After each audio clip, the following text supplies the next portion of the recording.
Un miroir brisé ne reflète pas ton visage. Il reflète les fissures de celui qui l'a cassé. Il en va de même pour le respect. Il ne parle pas de ta valeur, mais des fissures internes de celui qui le jette. Beaucoup pensent qu'en t'insultant, en te minimisant ou en se moquant de toi, ils parviennent à te voler ton pouvoir. Cependant, le véritable pouvoir n'a jamais été dans leurs mots, mais dans ta réaction. C'est là que se fait la différence entre être maître de soi ou esclave des impulsions. Le stoïcisme enseigne une vérité percutante. Tu ne peux pas contrôler la langue de l'autre, ni ses intentions, ni son venin. La seule chose qui est sous ton contrôle est comment tu reçois cela, ce que tu en fais, et surtout ce que tu ne permets pas de détruire en toi. C'est là la véritable bataille. Car répondre avec colère, c'est leur donner ta paix comme trophée, tandis que répondre avec calme, avec fermeté et en silence, c'est montrer clairement que ta force ne dépend de personne. Cette vidéo ne parle pas de vengeance ou de fierté blessée. Elle se concentre sur la discipline de rester imperturbable, de montrer que la plus grande humiliation pour celui qui te manque de respect est de se retrouver face à quelqu'un qui ne fléchit pas, qui ne perd pas le contrôle, qui ne se rabaisse pas à son niveau. Marc Aurèle le comprenait. Quand les autres agissent mal, c'est leur propre nature qu'ils exposent, pas la tienne. Sénèque le prévenait, le sage ne se laisse pas entraîner par la provocation. Épictète le résumait avec précision. Ce qui blesse vraiment n'est pas ce qui se passe à l'extérieur, mais ce que tu consens à l'intérieur. Ici, tu trouveras 8 leçons pratiques pour aborder le respect du point de vue stoïcien. Non pas avec faiblesse, mais avec fermeté. Non pas avec des cris, mais avec maîtrise de soi. Car le véritable respect ne se réclame pas avec des mots. Il s'inspire de la cohérence, de la sérénité et de la fermeté de celui qui se respecte lui-même avant tout le monde. Prépare-toi, car ce qui vient ne sont pas des phrases superficielles pour te rassurer, mais des armes de caractère, des stratégies de vie et des rappels que ta paix intérieure est sacrée et que personne n'a le droit de la toucher.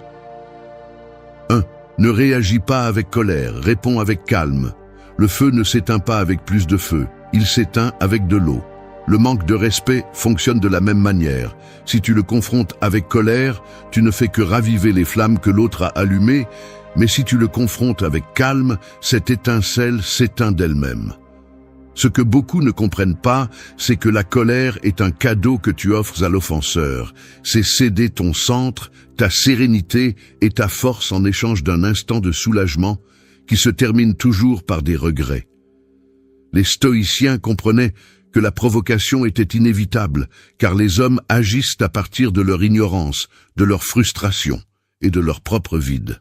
Marc Aurèle écrivait que lorsqu'une personne te fait du mal, pense d'abord qu'elle le fait parce qu'elle croit que c'est la bonne chose à faire, parce qu'elle ne connaît pas d'autre façon d'agir. Cela ne signifie pas la justifier, cela signifie comprendre que son attaque ne définit pas qui tu es, elle définit sa nature. En réagissant avec colère, tout ce que tu fais, c'est te rabaisser à son niveau, perdre ta hauteur et montrer que son poison a eu un effet. Répondre avec calme n'est pas une faiblesse, c'est une maîtrise. Le calme est le signe de celui qui est en contrôle de lui-même, de celui qui comprend que tout ne mérite pas une réponse immédiate, que chaque mot doit être mesuré comme un soldat mesure son mouvement avant d'entrer en combat. La colère est rapide et maladroite, le calme est lent et sûr. Celui qui maîtrise sa réaction a toujours l'avantage, car il montre qu'il n'est pas gouverné par l'impulsion, mais par la raison.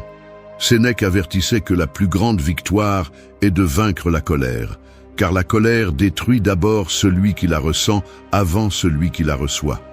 Et combien cette mise en garde est vraie. La fureur élève la voix, accélère le cœur, obscurcit l'esprit et transforme toute discussion en une guerre sans but. En revanche, le silence mesuré ou la parole sereine désarme sans avoir besoin de crier. L'autre attend ton explosion. Il veut que tu tombes dans son jeu, mais quand tu le surprends avec tempérance, tu le laisses sans armes. Dans la vie quotidienne, la pratique consiste à s'arrêter un instant avant de répondre, à respirer profondément, à observer avec froideur ce que l'autre essaie de provoquer. Cette seconde de pause est l'espace où tu reprends le contrôle, où tu décides si tu agis comme un esclave de l'impulsion ou comme un maître de toi-même. Pense que chaque offense est un entraînement, une opportunité pour renforcer la patience, comme le lutteur qui supporte de petits coups pour endurcir le corps. C'est ainsi que l'on entraîne le caractère, non pas en réagissant immédiatement, mais en choisissant consciemment la réponse. Répondre avec calme signifie aussi fixer des limites sans perdre son sang-froid. Il ne s'agit pas de tout supporter en silence, mais de montrer de la fermeté sans crier, de faire comprendre avec sérénité ce que tu n'es pas prêt à permettre. La différence est que la colère cherche à blesser, tandis que le calme cherche à enseigner et à clarifier que ta paix n'est pas à vendre.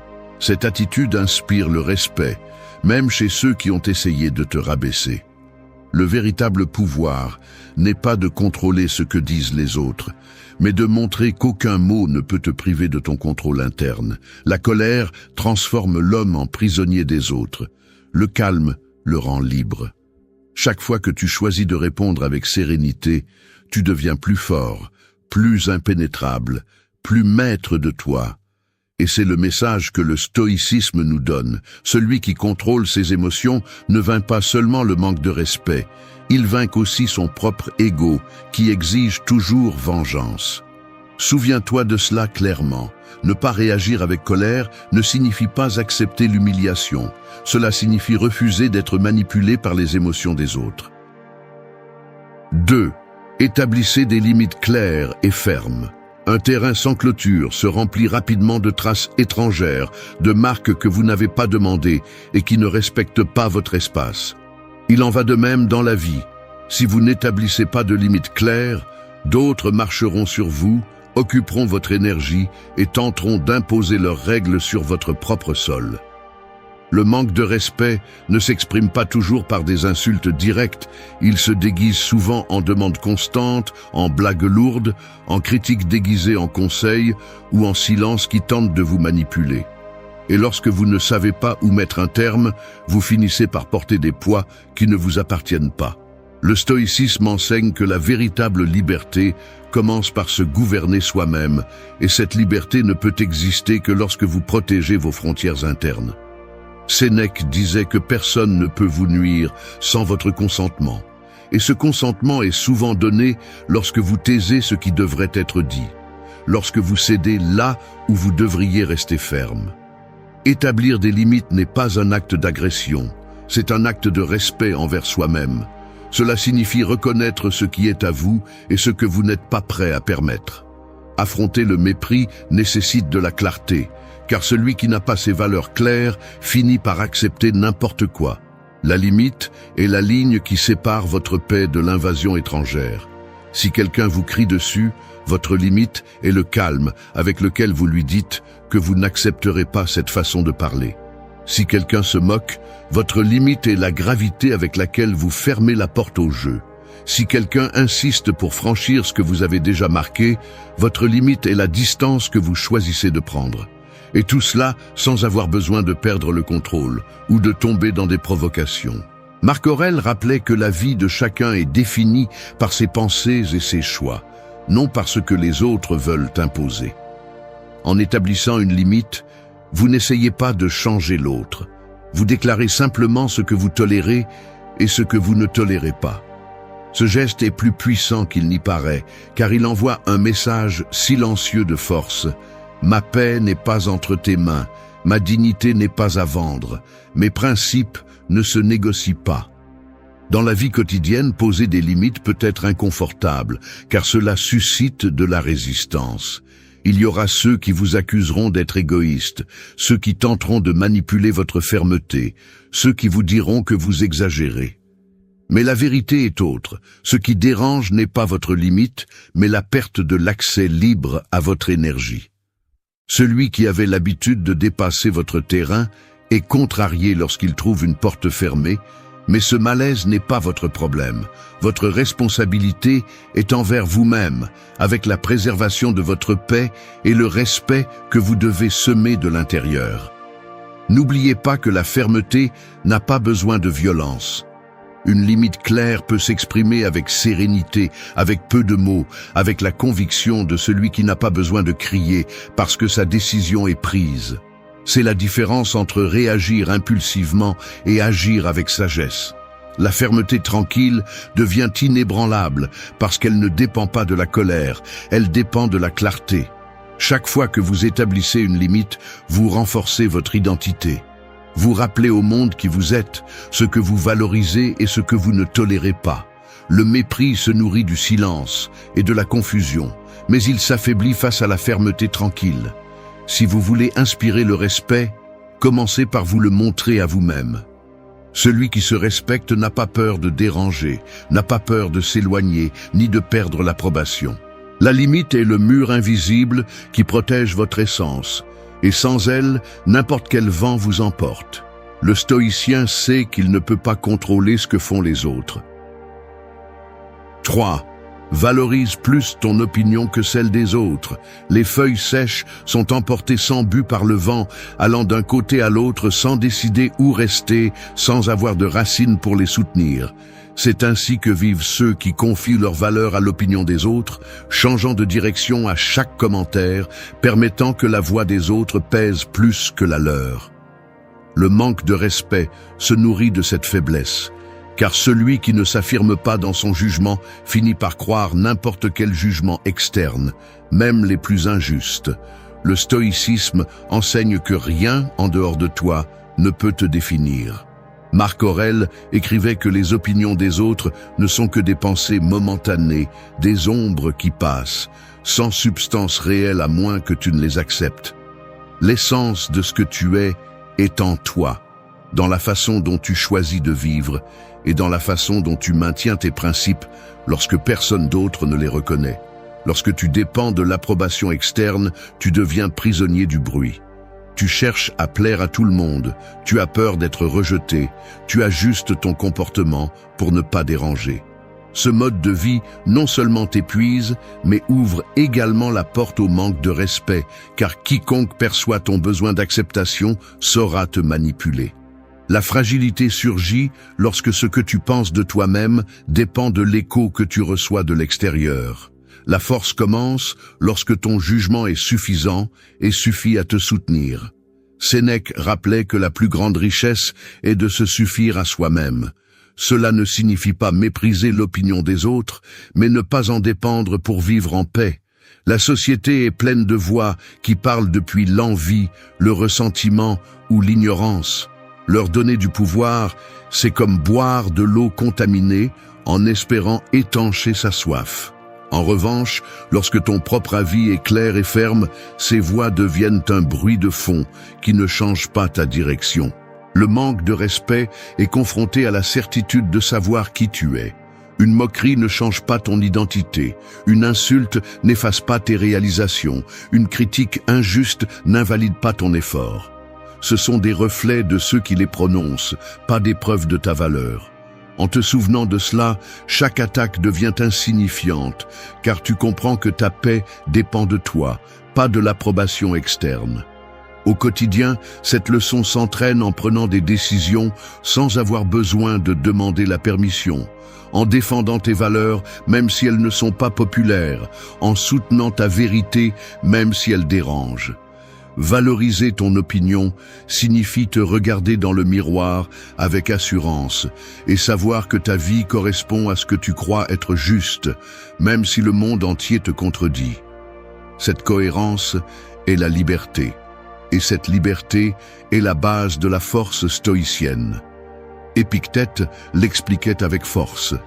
Si tu cherches à plaire à tout le monde, tu perdras ton essence.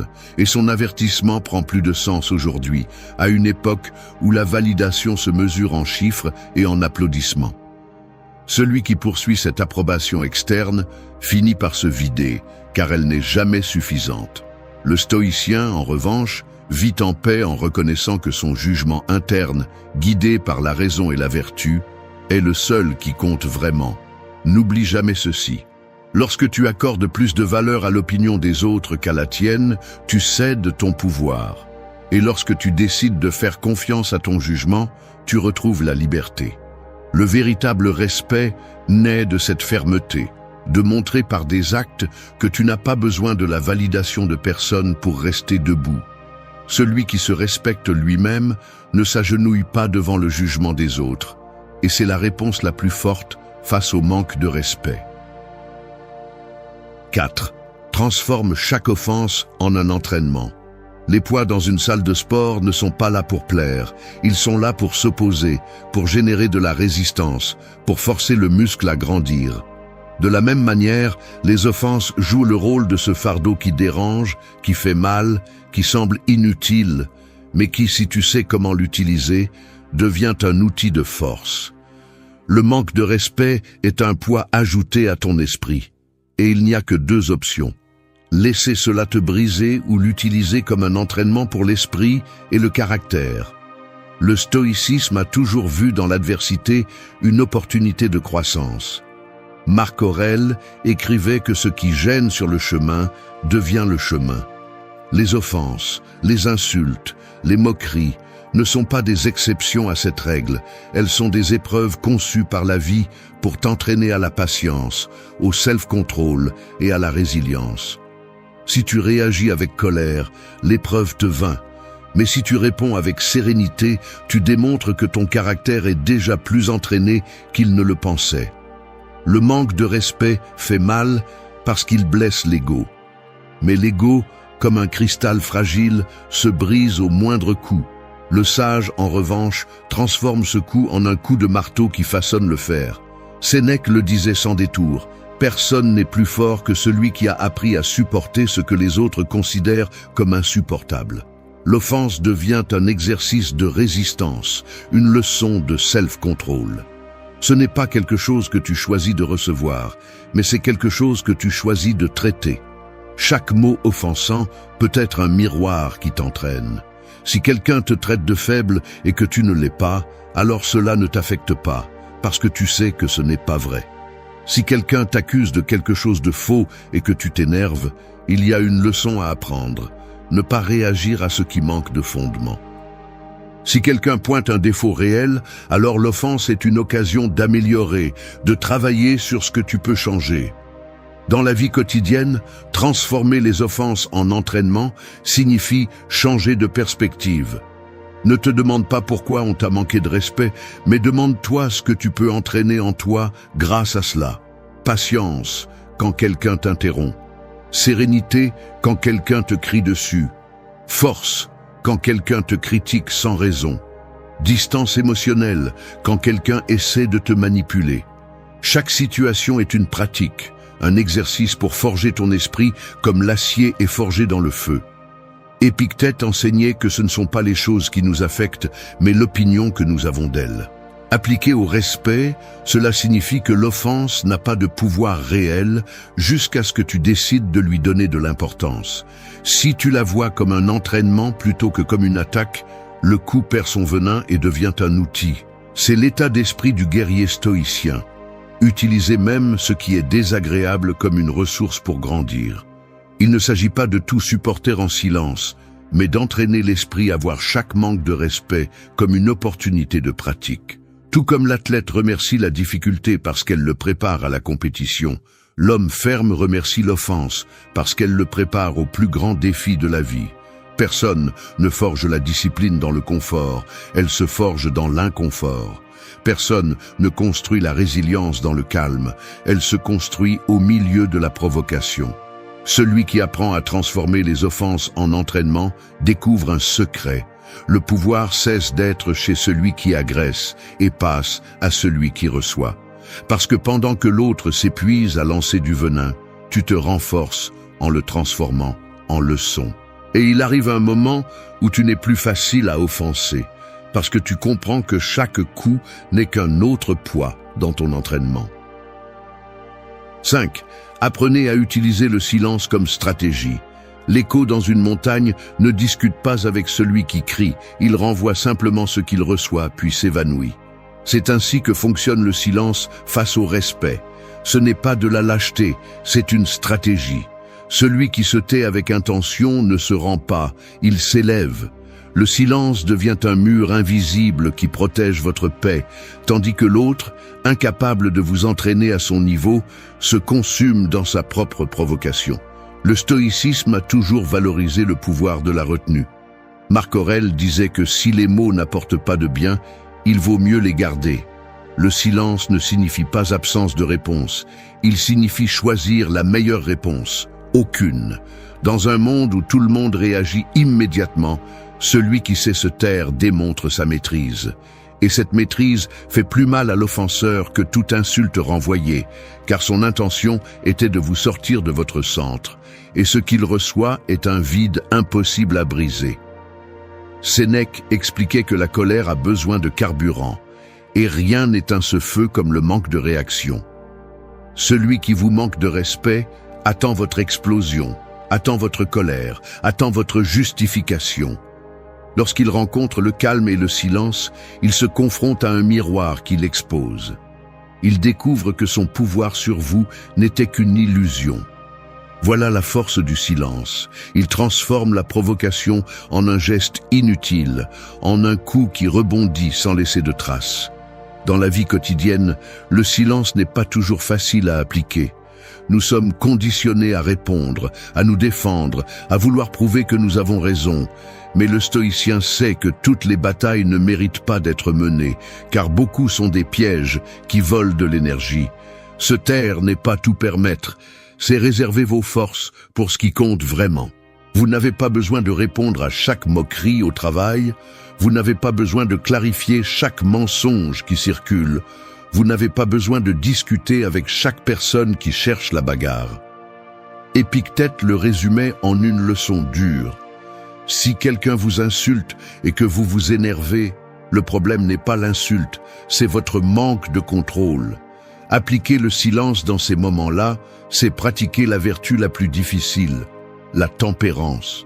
Ce n'est pas réprimer les émotions, c'est les diriger, c'est choisir de ne pas nourrir le jeu de l'autre. Dans cet acte, vous démontrez que vous ne dépendez pas de la validation ni de l'approbation, parce que votre force est en vous, pas dans ce que l'autre attend. Le silence communique aussi. Il transmet que vous n'avez pas besoin de défendre votre dignité avec des cris, parce que vous la portez si clairement que personne ne peut vous la prendre. Il envoie un message de supériorité calme, celle de celui qui sait que répondre serait tomber sur le terrain de l'ennemi. Lorsqu'une personne offense et reçoit le calme, son attaque perd de sa force. Elle devient un bruit sans écho. Il ne s'agit pas de se taire toujours. Il y a des moments où il faut poser des limites et parler fermement. Mais il y a beaucoup d'autres moments où le silence est l'épée la plus tranchante. La différence est de reconnaître quand le mot ajoute et quand il soustrait. Cet discernement fait du silence une stratégie, pas une fuite. Apprendre à utiliser le silence, c'est s'entraîner à une forme supérieure de pouvoir. C'est transformer chaque offense en une opportunité de démontrer que vous n'êtes pas un esclave du bruit, mais un maître de votre calme. Lorsque vous choisissez de vous taire, vous ne perdez pas, vous gagnez le contrôle. Et chaque fois que vous pratiquez cette maîtrise, vous construisez une présence si solide qu'elle n'a pas besoin d'explication. Parce que le respect véritable, celui qui ne se demande pas avec force, naît du calme imperturbable de celui qui sait que le silence peut être la réponse la plus percutante face au mépris qui vient. 6. Garde la cohérence avec tes valeurs. Un bâtiment peut paraître imposant de l'extérieur, mais si ses fondations sont faibles, le moindre tremblement le fait s'effondrer. Il en va de même pour les personnes qui parlent de principes, mais ne les mettent pas en pratique. L'incohérence est la faille qui affaiblit la forteresse intérieure et ouvre la porte au manque de respect. Celui qui ne vit pas selon ses valeurs devient une cible facile, car ses paroles manquent de poids et son comportement n'inspire pas confiance. Le stoïcisme enseigne que le véritable pouvoir ne réside pas dans les mots, mais dans la cohérence. Marc Aurèle l'écrivait dans ses méditations. « Fais en sorte que ta vie soit en harmonie avec ce que tu prêches. » Sénèque le réaffirmait en soulignant que rien n'est plus crédible que la constance entre ce que l'on pense et ce que l'on fait. Épictète le résumait crûment. « Ne dis pas que tu es philosophe, vis comme tel. » Ce même principe s'applique pour faire face au manque de respect. Si tu dis que tu valorises ta dignité, tu dois le démontrer par tes actes. Si tu dis que la paix est une priorité, tu ne peux pas réagir avec violence. Si tu prêches l'autocontrôle, tu ne peux pas le perdre à la première provocation. La cohérence est une armure invisible. Lorsque tu maintiens ton comportement aligné avec tes valeurs, personne ne peut pointer de contradiction en toi. Cette solidité inspire le respect même chez ceux qui ont voulu t'humilier. Parce que même s'ils essaient de t'attaquer, ils se retrouvent face à quelqu'un qui ne se trahit pas lui-même. Cette fermeté, silencieuse et constante, est une leçon plus dure que n'importe quelle réponse. Dans la vie quotidienne, l'incohérence se remarque dans les petits détails. Celui qui exige le respect, mais traite les autres avec mépris. Celui qui parle de calme, mais vit en réagissant avec colère. Celui qui se vante de sa force, mais s'effondre à la première critique. Ce manque d'unité entre ce que l'on dit et ce que l'on fait affaiblit l'autorité personnelle. En revanche, la cohérence fait que ta présence parle pour toi, que ton exemple soit impossible à ignorer. Le manque de respect ne peut pas toujours être évité, mais il peut perdre son impact lorsque tu démontres par tes actes que rien ne t'écarte de tes principes. Si quelqu'un t'insulte et que tu réponds avec sérénité, ta cohérence reste intacte. Si quelqu'un essaie de se moquer de toi et que tu maintiens ta dignité sans tomber dans les provocations, tu renforces ta position. Sénèque avertissait que le plus grand dommage que l'on peut se faire est de se contredire. L'incohérence génère une guerre interne, une perte de confiance en soi qui se reflète vers l'extérieur. En revanche, la cohérence te donne une paix profonde, parce que tu sais que tu ne dépends pas du regard des autres pour valider tes décisions. Cette paix est la base de la résilience, car elle te maintient ferme même lorsque tout autour de toi essaie de te briser. La cohérence ne signifie pas rigidité, elle signifie loyauté envers l'essentiel. Tu peux changer d'opinion, tu peux apprendre, tu peux corriger des erreurs, mais tu ne dois pas trahir ce que tu reconnais comme tes valeurs les plus élevées. La justice, la tempérance, la sagesse, le courage. Si tu guides ta vie par ces principes, chaque acte que tu fais aura de la force. Et face au manque de respect, cette force se perçoit. Parce que pendant que les autres attendent ta réaction, ce qu'ils reçoivent est une démonstration de discipline, de calme et de rectitude. Au final, la meilleure défense contre le manque de respect est de vivre de telle manière que ton comportement soit ta réponse. Lorsque tu maintiens la cohérence avec tes valeurs, peu importe ce qu'ils disent ou ce qu'ils font, car ta vie elle-même devient l'exemple qui fait taire tout le monde. 7. Ne reste pas là où tu perds ta paix. L'eau dans un récipient sale finit par être contaminée, peu importe sa pureté initiale. De la même manière, ta paix intérieure se salit lorsque tu restes dans des lieux, des relations ou des environnements où le respect est constant. Peu importe combien tu essaies de rester serein, si tu vis constamment exposé à l'hostilité, ton esprit s'use. L'erreur de beaucoup est de croire que la force consiste à tout résister, alors qu'en réalité, la véritable force est aussi de savoir se retirer à temps. Le stoïcisme enseigne que le sage ne s'accroche pas à ce qui lui fait du mal. Marc Aurèle répétait que nous devons nous éloigner de ce qui corrompt l'âme, tout comme le corps se détourne du poison. Il ne s'agit pas de fuir, mais de choisir clairement où il vaut la peine de rester. Car chaque espace où tu investis ton énergie façonne ce que tu es. Si cette énergie est consommée à te défendre contre des offenses constantes, tu deviens peu à peu prisonnier d'un environnement qui ne te permet pas de grandir. Le respect répété est comme un acide silencieux. Il use ta confiance, affaiblit ton moral et finit par normaliser l'inacceptable. Rester là, c'est accepter un mensonge dangereux, que tu ne mérites pas mieux. Sénèque avertissait que l'homme sage ne reste pas là où sa dignité est méprisée, car la vie est trop courte pour la donner à ceux qui ne savent pas l'apprécier. T'éloigner de ces lieux est un acte d'amour-propre, une déclaration que ta paix vaut plus que toute approbation externe. Dans la vie quotidienne, cela signifie prendre des décisions fermes. quitter cette conversation qui se transforme toujours en moquerie, sortir de ce groupe où l'on ridiculise ce que tu es, mettre fin à cette relation dans laquelle tes limites ne sont jamais respectées. Ce n'est pas de la faiblesse, c'est de la clarté. Tu ne restes pas parce que tu as compris que personne ne gagne à rester sur un champ de bataille où la seule conséquence est de perdre ton calme. Épictète l'expliquait simplement. Si l'endroit où tu te trouves te vole ta vertu, ce n'est pas un endroit pour toi.